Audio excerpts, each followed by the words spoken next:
asalaamaaleykum gars yi j'espère que yéen a ngi si jàmm bu baax a baax kanta man moom maa ngi si jàmm alhamdulilah bon di leen ñaan rek yéen ñi nga xamante ne ay nouveauté ngeen ci chaîne bi di leen ñaan ngeen abonné te bu leen fàttee activer cloche de notification bi mooy tax tey gii ni buñ dugalaatee vidéo ngeen mun cee jot right now ay ca gars yi ñu dema ci analyse bi comme d'habitude ñëpp xam nañ ne xewu Fatou Ndiaye tiktokeuse moom ak Bastoun bi barkaati démb mu ngi noonu après xew bi lu bëri xew na fi donc magam bi nga xamante ni mooy Mame Bousso moom ak journaliste yi jëloon nañ ko di ko poser question xam nga rek journaliste sénégalais comme di ko gars yi di waxee rek au lieu que ñu dugg ci loo xamante ni xam nga mooy jëmale kanam xew mi mais dañ doon wut loo xamante ni mooy delloo ginnaaw xew mi far nag Mame Bousso mayul leen ko ñu déglu Mame Bousso ak gars yi ak journaliste yi.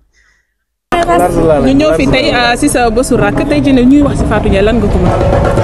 xale bu baax bu yaru waaw kooku mënu maa wax si moom daal waaw mënu maa wax si moom. daal am parce que sànq gis nañu bi nga jógee ci kii bi ñëw ay tur ay xewal gis nañu moom itam bu mu jàkkaarloog seen waajur bu jigéen moo tur ay xewal lan moo waxal loolu. dañu kontaan dañu bëgg tamit suñu yaay loolu kese la loolu kese dañoo bëgg suñu yaay donc.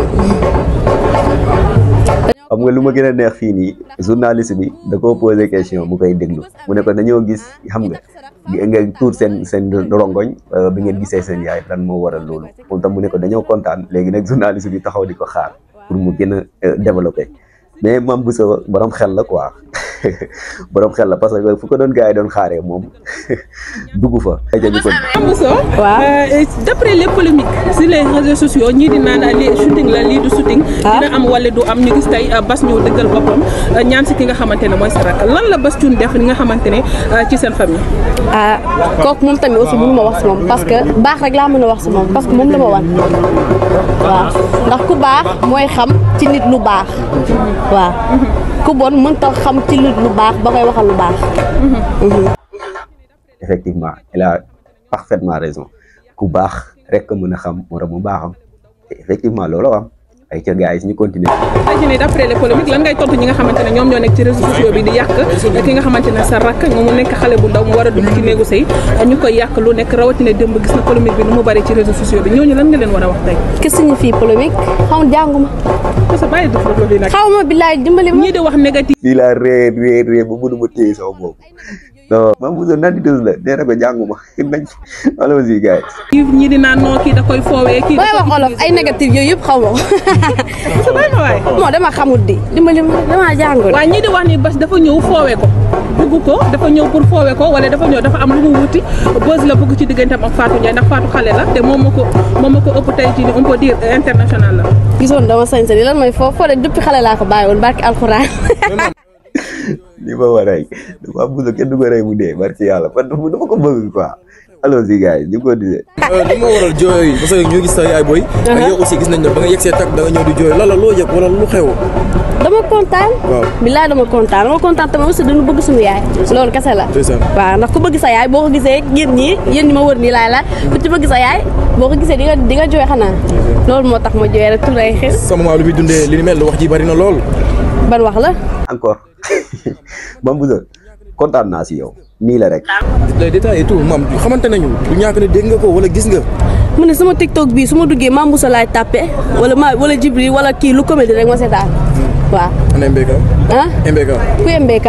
MMK xeex parce que gis nañ te mu taal laayabam di wax nee na Sénégalais nañ ko kii ndax moom digganteem Fatou Ndiaye moom moo bàyyi Fatou waaye Fatou bàyyi ko MMK loolu dégg nga ko Mame Bousso. Tawfekh Mbaye nee na yàlla rek a xam maandu xaw ma billaay.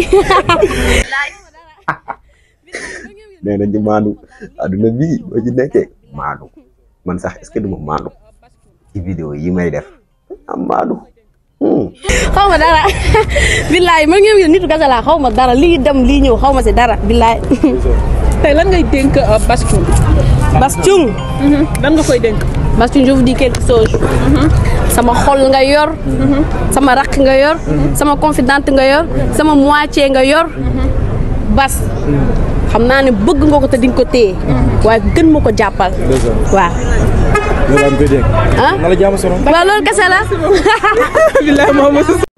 merci beaucoup Mame Bousso li yàlla tudd doomu aadama mënu ci dara donc nañ leen ñaanal ñu am njaboot ju barke lépp lu ñuy séntu si seen sëy bi yàlla may leen ko moo gën ñuy xaawi wante sutura Sénégal nag li moo ko tàddeel xaawi sutura donc dafa doy nañ maandu ah Pawlish Mbaye looy tëjee. dëgg non jabaru Diomaye deuxième bi moo am doom.